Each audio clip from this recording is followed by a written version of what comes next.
Assalamualaikum warahmatullahi wabarakatuh. Perkenalkan, nama saya Fiani Kurniawati dengan NIM 2110601031 dari Prodi Manajemen Angkatan 21. Baik, di kesempatan kali ini saya akan mempresentasikan materi dengan judul Dialektika, Akal, dan Alam Semesta. Baik, langsung saja. Informasi tentang praciptaan manusia tidak bisa dijelaskan oleh sains. Meskipun demikian, informasi tentang hal ini bisa didapatkan dari kitab suci Al-Quran. Karena kitab suci Al-Quran memberikan informasi yang cukup signifikan tentang hal ini. Yang pertama dalam Quran surah Al-Baqarah ayat 30. Dan ingatlah ketika Tuhanmu berfirman kepada para malaikat, Aku hendak menjadikan kafilah di bumi. Mereka berkata, apakah engkau hendak menjadikan orang yang merusak dan menumpahkan darah di sana? Sedangkan kami bertasbih memujimu dan mensucikan namamu. Dia berfirman, sesungguhnya aku mengetahui apa yang tidak kalian ketahui. Berdasarkan arti ayat di atas, manusia memang didesain oleh Tuhan menjadikan kafilah di muka bumi. Oleh karena itu, Allah memberikan kelebihan jika dibandingkan dengan makhluk lain. Yang kedua dalam Quran surah Al-Baqarah ayat ke-31. Yang artinya, dan dia ajarkan kepada Adam nama-nama benda semuanya. Kemudian dia perlihatkan kepada para malaikat seraya berfirman, sebutkan kepadaku nama semua benda ini jika kalian benar. Ayat tersebut sesungguhnya menyiratkan sebuah pesan bahwa jika manusia mampu memahami pengajaran ilmu yang diberikan Allah, maka sesungguhnya Allah sudah menanamkan semacam piranti yang bisa menerima, mengelola, dan mengembangkan ilmu, pikiran, atau akal. Selanjutnya yaitu refleksi sejarah manusia di muka bumi. Salah satu generasi awal manusia di muka bumi ialah Kabil dan Habil. Keduanya merupakan putra Adam. Untuk memenuhi kebutuhan pangan, mereka melakukan domestikasi tanaman dan hewan. Kabil mengembangkan domestik tanaman, sementara Habil mengembangkan domestik hewan.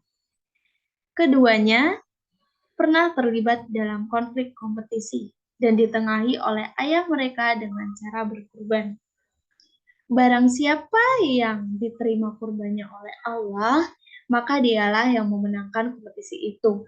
Maka keduanya pun berkurban sesuai dengan hasil pekerjaan yang mereka tekuni. Selanjutnya, Kabil berkurban dengan hasil pertaniannya, sementara Habil berkurban dengan hasil peternakannya. Ternyata akhirnya Allah hanya menerima kurbannya Habil.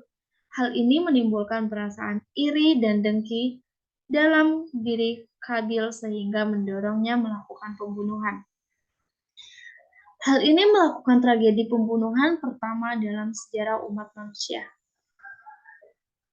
Selanjutnya yaitu perihuman Hominidae. Penelusuran antropologi dan arkeologi di banyak wilayah di muka bumi menemukan adanya fosil-fosil perhuman.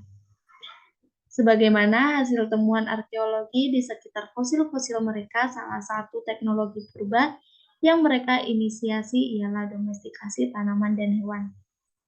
Selanjutnya yaitu benang merah ilmu dan akal. Lanjutan dari kisah Kabil dan Habil, setelah Habil terbunuh, Kabil kebingungan apa yang harus dilakukan terhadap jenazah Habil.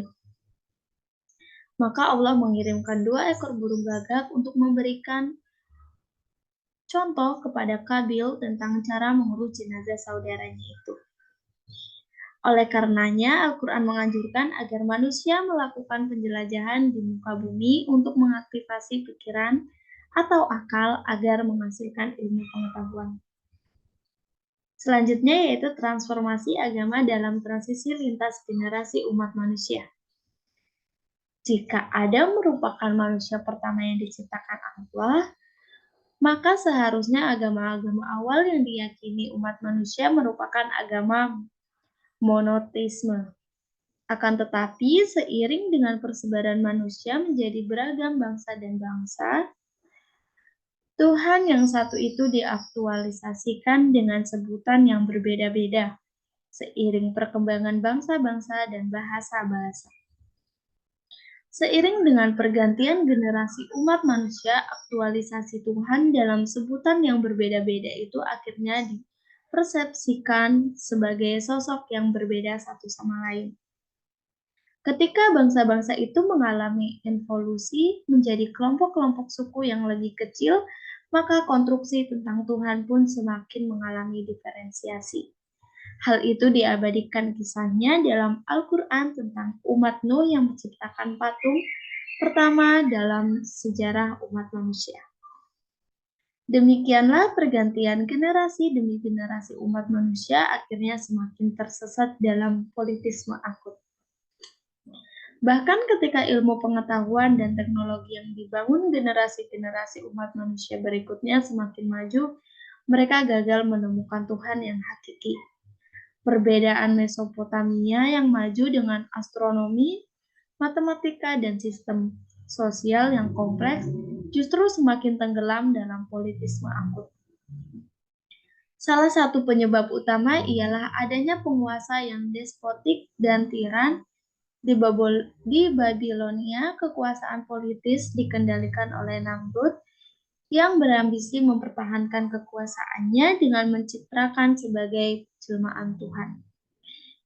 Hal yang sama juga dilakukan oleh Fir'aun di Mesir. Untuk mempertahankan kekuasaannya, ia mengangkat dirinya sebagai penjelma Tuhan. Yang terakhir, kritisisme Ibrahim dan kelahiran kembali monoteisme. Ibrahim mendapat kaumnya terjebak dalam politisme akut. Mereka membuang patung-patung dan menyembahnya. Maka, kritisme itu mendorong Ibrahim menghancurkan berhala-berhala itu. Melalui kisah Ibrahim ini bisa didapatkan penjelasan bahwa ilmu pengetahuan yang didapatkan dari pengamatan terhadap alam semesta seharusnya bisa menemukan kebesaran Allah melalui ciptaannya. Al-Quran menyebutnya sebagai ulul albab, hamba yang cerdas. Dengan demikian, salah satu visi tentang ilmu pengetahuan seharusnya menemukan kebesaran Allah melalui alam semesta.